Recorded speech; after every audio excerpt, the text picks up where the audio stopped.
In this video today, I'm going to be showing you the exact appointment setting system that's generated over $1 million in cash collected. I'm going to be breaking down every piece of it. So that's hiring, onboarding, coaching, tracking, everything A through Z. So if you're a coach or a consultant watching this, running a setting team or thinking about building one, this is exactly for you. So with that being said, let's get straight into it. So the first thing I'd sort out would be finding actual good reps for your team. So since I'm already deep in the space myself, I can pull from a network that I already have. But if you're starting cold, for example, the best thing you could do is post a job post on different groups. You got Jackson Bartley out there, for example, and the job post would be something like this. So you put the specific role, upfront commission, obviously more info about the offer itself, current rep earnings, which is honest, and no inflated numbers within those. So for example, it looks something like this. So we go hiring setter for YouTube automation offer, and then add the creator. So it'd be this opportunity, brief 1 to 2 sentences, offer what it's currently making / projected to be making, current reps. This is optional, but it is good if it's, not horrific what your reps are currently earning. OTE, make this as realistic as possible. Lead flow, so volume and source. Where are the leads coming from? Are they warm? Are they cold?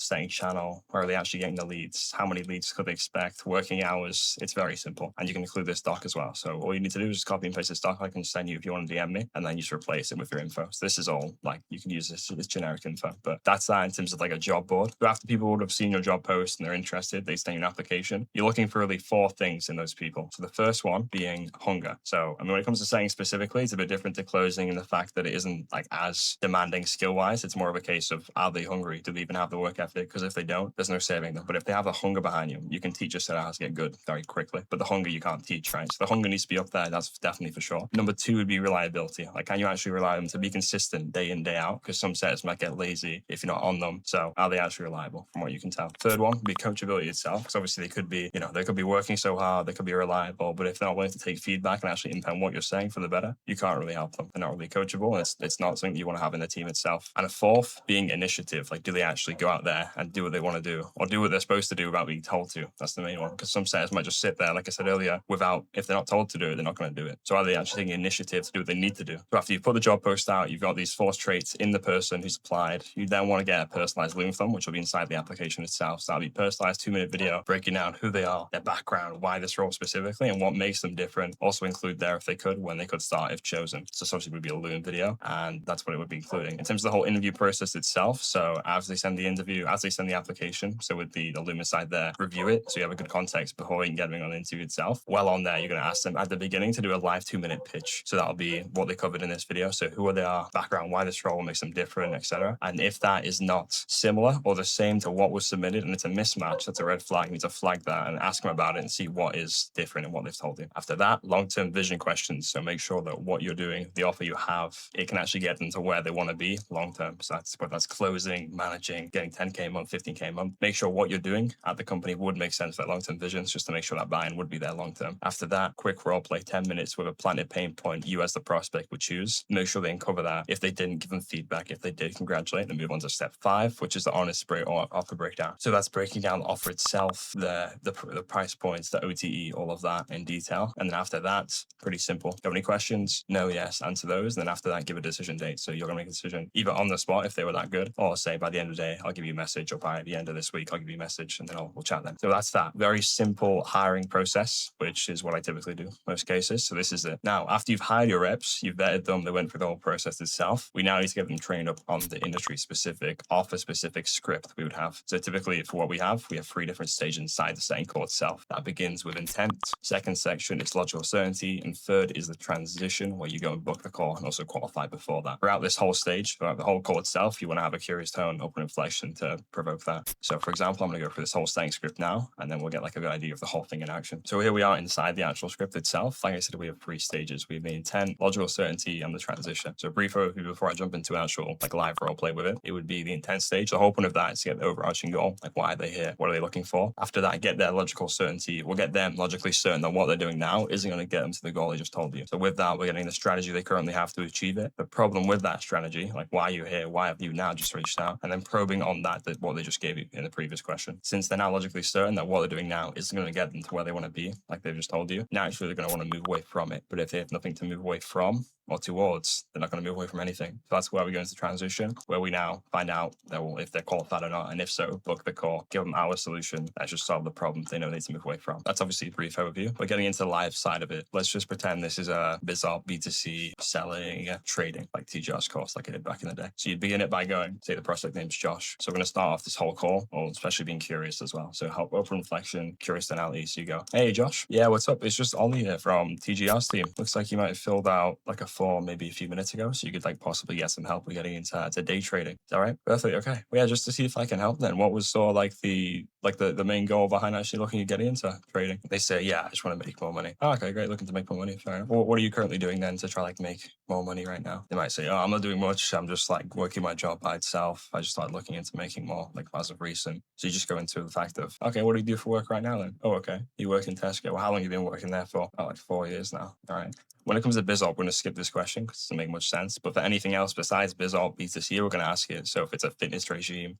they want to get help with their fitness plan. It's what caused you to use that fitness regime in the first place. But when it comes to BizOp, working a job, that sort of thing, this question is pretty irrelevant. But it is a good question in any other circumstance because it does seed out. With BizOp, we don't ask it. So we just go into, okay, yeah, working Tesco a few years, however long it's been. Okay, I mean, it's not terrible. Like some people work there, quite common job. But like what sort of changed now for you that has you looking like getting out of Tesco, making more money for day trading opposed to just like keep doing what you've been doing?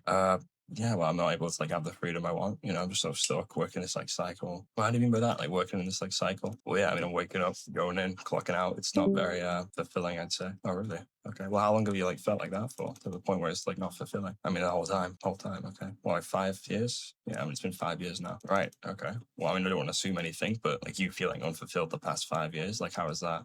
Had like an impact on like your like day-to-day quality of life in general? Well, yeah, I mean, it's not great, just going by each day, not really changing. So, now I'm looking for a change there. So I want to get out of this. All right. And if we just zoom out for a second here, like what we've just done, we got the goal. What are they currently doing? So the job, how long he's been there. What's now I'm looking at or getting out of it, opposed to sticking with it like he has been for however long he's been there. Probing into the problem he just gave us from this question, getting an impact out of it. So how's that been affecting everything else? His day-to-day, himself. We got unfulfilling. He's in a cycle, that sort of thing. After that, you don't need to go much deeper on a setting call. It's only a setting call. We don't want to get like into his life story, be like a therapist. We won't burn the lead. That's for the closer. Because if you do go too deep into a setting call, what does the closer have to work with? You're taking all the ammo from the closer, and at that point, you may as well just send him a payment link and hope for the best on the setting call. But in this guy's case, that was more than enough to go through the next stages. So we're going to go into transition now where we qualify him and book him in. So that's how we do it. Okay, yeah. Well, let's just zoom out for a second. And let's say in like a perfect world, where would you want to be in like 6 months when it came to like monthly income with day trading? Oh, yeah, I want to make like 10K a month. Oh, okay, great. And how far are you from that now? Like working Tesco? I'm at like 3. Right. Okay. Well, let's say like there was a way then to help you like acquire the right skill set with trading in order to, get that 10K a month, get out of the job. Would you be willing to like invest into yourself, your skill set to make that happen? Like if that's what it took? Yeah, I'd say so. Okay, cool. Well, I mean, here's what I think could be helpful then, just like based off what I've heard of. Obviously, you work in Tesco. I feel like you're stuck in a bit of a cycle for the past 5 years. I feel like there might be a possibility of us being able to help you get to the 10K goal with trading. So what I could do to help is connect you with one of the strategists named John. You could sort of dive deeper into like where you're at now with the whole process versus where you want to get to. And then if he feels if it would make sense to help you out, he might walk you through then some more advanced help when it comes to getting set up with trading. So how does that sound? Yeah,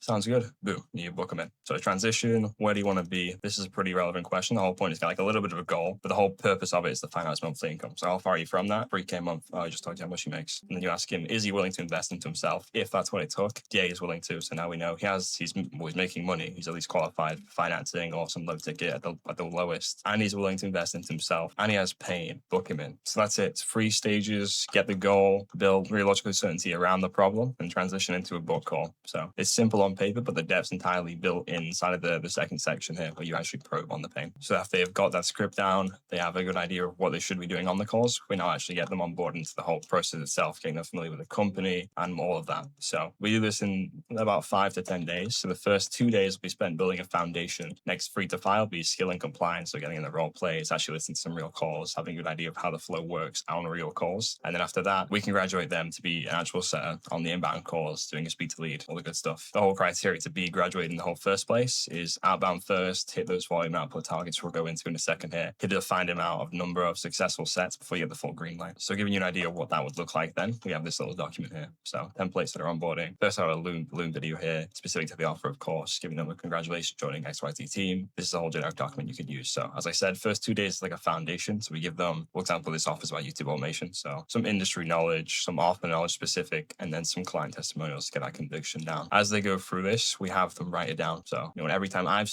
been onboarded to the offers in the past, I spend the first few days writing down tens of pages of notes, literally 10 to 20 notes, writing down, well, for these guys, what YouTube automation is, what packages do we have, what do they deliver, short overview of the students to achieve results inside the program. And I was going through all the SOPs, which we'll go into in a second here. And if they do have any questions going through any of this, they ask me directly. I want it all done, send it to me to review. And then we move on to day 3 to 5, which, like I said, is skill and compliance accelerators. So inside of there, what we want them to do is review some real setting calls right here, make notes on every single review, role play with a real setter on the team, send that role play to me, and then get the green light from myself to actually get medals themselves. And after that, 5-10 days to graduation up level setter, this is where you actually get your first set, send it to me to review, get 5 sets in total. Once you have those 5 outbound bookings, full setting calls around, good notes, calling SOP, you'll get the green light. And that's where you can actually start taking triages, more inbound leads, more easier way to make money. Only after you went through this whole onboarding process. So alongside being onboarded, alongside getting ramped up, we then plug them into the coaching itself. So this will be 30 minutes at the beginning of each day, just to check in with everyone, and also one-on-one with each set weekly for 30 minutes. So inside the one-to-one call, we find the biggest leak of what they're doing right now. What is the fix to that leak? And then check back in next week, make sure it's been fixed. If it has, great. Next constraint, what is the next thing we could be changing to make the company more money? If it hasn't been fixed, first off, why? Because we already know the issue. Why have you not fixed it? And then if it isn't fixed after that for 2 weeks straight, lower priority, so less inbounds, less good leads for the setter itself, and then result, it makes less money. Now on culture, this is important because past a certain point, like your business is completely limited by the people who work underneath you opposed to yourself. So having a strong culture within that team is very important to make sure the business continues to grow in a healthy environment with teams, with everyone making money, everyone being happy. And the 3 main pillars of actually having culture within the team is, first off, belief. So do they actually believe in long-term vision? Do they believe that their goals, the sales reps' goals, the sales skills, the close goals can be reached, can be met within the team itself? If it is the case, they carry that belief every day. They come into the team knowing what they need to do to get to where they want to be. And if that belief just stems into one person, it'll be spread across the whole team. And that's just the whole core principle of having a culture within the whole team itself. But secondly, and more importantly, I would say, is leadership. So if you have all these sales reps and they just believe that, they can get to their goals and they do this by themselves, more than likely they might fall into bad habits because obviously they're working from home. It's great they have that privilege, but no one's holding them accountable to be on these leads if they aren't, up to par. And if they're doing this by themselves, they have to hold themselves accountable. Majority of times it's not going to be done to the highest extent they could have been done. So having this leadership within the team, having a manager, having someone who's there watching over these setters, watching over these closers, watching over the reps, watching over them, they're making sure they're doing what they need to do, which is going to hold them to a higher standard because there's a leader they need to follow. And even if we flip all these like three pillars of culture, this could mean negative as well. Like if you have no belief, leadership's a big one as well. Like if leadership is bad and you're still implementing it, it's not good. Because if you show up to meetings unprepared, on your phone, tired, no energy, the team will just replicate that, mirror that, and that makes the company shit, for lack of better words. So you need to have belief, which is strong, leadership, which is strong, not the opposite, of course, because the opposite is much worse than having it in the first place. But lastly, and very importantly as well, is just understanding people as a whole. Like, yes, you can be this leader, you can be this great guy people look up to, but at the end of the day, like, they don't look up to you if you're just someone who's like a dictator all over them, micromanaging people. No one likes that. I've had it on my teams where I feel like a cog in the machine, basically. But I've been on leaner teams where the managers actually liked us. I can have a conversation with them as a friend, opposed to like this big guy I need to look up to and just respect with all my might. So the whole principle of understanding people at a high level is just earning the respect instead of being under the mindset and belief that you should already demand it or command it. So how to earn it in the first place, appraising results. So if they get a piff, if they get a win, something great goes well, you actually reward it instead of just being cold about it or just ignoring it completely. Because then you're conditioning them to, look, when I get a win, when I get a piff, I get rewarded for it. I get congratulations. So they want to do it more. And as a result, like if you're there congratulating them after not every win, but the big ones, they're going to keep doing them because they know that you're going to celebrate them. They're going to like you more as a result of it. All right. Now moving on to the actual KPIs, the EODs, the bottlenecks within the whole team itself. So what we track, the main important 5 metrics, I say, well, also 6, but the main 5 basic ones: speed to lead. So that needs to be less than 5 minutes, ideally within a minute. Dials will be, this depends on your offer, but if you have a decent amount of leads, 200 a day, you can have the amount of outbound done. And then bookings, depends on the offer as well, but across the board, I'd say about 5 a day is minimum. After that, your show rate on these leads you book in should be at least 70%. And then after that, the close rate of those leads you book in should be about 20% plus. So the metric that actually matters the most though, besides these 5 baseline ones, is cash collected. Like if you're booking 10 people a day, you have the best show rate, the best dials, the best speed to lead, but your set to close rate is 1% and you cash collect nothing for the whole month, then what are you doing? You may as well be on the beach, not even being a sales rep. So in the case that it is a case, like what are we actually doing on these setting calls? Because maybe it's a case of you're just framing it the wrong way. That's why this set to close rate is terrible. So we need to actually look into why this is happening. And then from there, the metric of cash collected will be just gradually improving over time. After that though, we have the EOD. So at the end of every day, we have them fill out a quick form. So what did I do today? What worked? What didn't? What is my number one focus tomorrow to get a better outcome? And what do I need help with? Like what can we help with as the team, as the managers to actually get them the outcome they want in order to push the company forward. When it comes to bottlenecks though, because in terms of the whole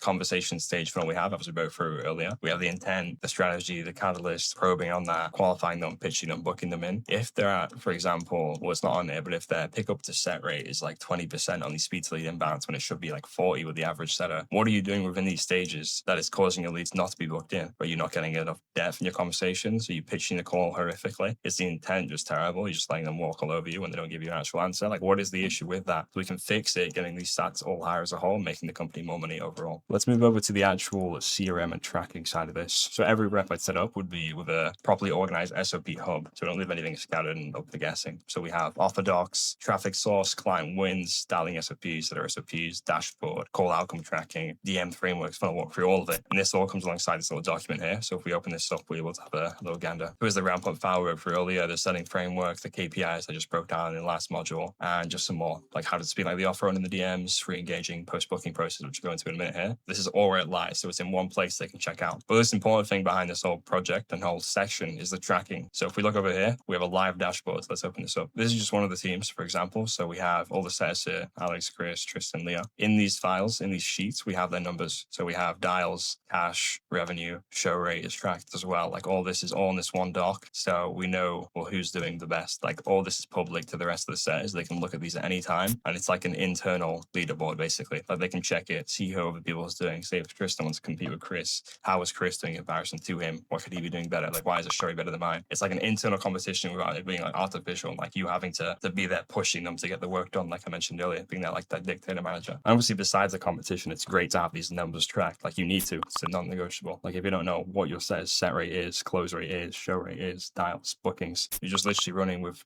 no, you're a headless chicken. Like your offer has no structure. You have no idea what needs to get improved to make the company more money. And as a result, that's probably why you aren't making as much as you'd like to be and why you're watching this video, how to improve your setting process. But if you already have this tracked, then good job. So continue watching. Okay. And the whole post-booking process we have. So let's say before the setting call or before the closing call, this is after you book them in, you want to warm them up to the closing call. So we ask them personal questions that you would have gathered from the setting call itself, some pre-call content sent to nurture them, and also just following up on the consumption of that pre-call content. And something worth knowing, which is very important, is the highest intent lead inside of your whole business is the lead that you've booked in. The second you stop nurturing them, your no-show rate goes up, which is guaranteed. And this isn't something you need to overcomplicate or anything like that. Like if we look here, it's pretty simple. Like what we typically do is send them some pre-call resources on the call itself, follow up on the consumption of those. Send them a voice message as well, which is very good because I'm sure, I mean, many of us might have been booked onto a sales call in the past. Like how many times you have someone send you a voice note before the call, or like an actual video of themselves. Not many. If the closer's watching this and you're not sending people voice notes or videos of themselves, making it really personalized to them, and you're running where your show rate's low, then it's probably why. So I'm planning that. So like I just said, voice notes, send a video, have the closer do that. Even as I say, you just send them a voice note, making sure,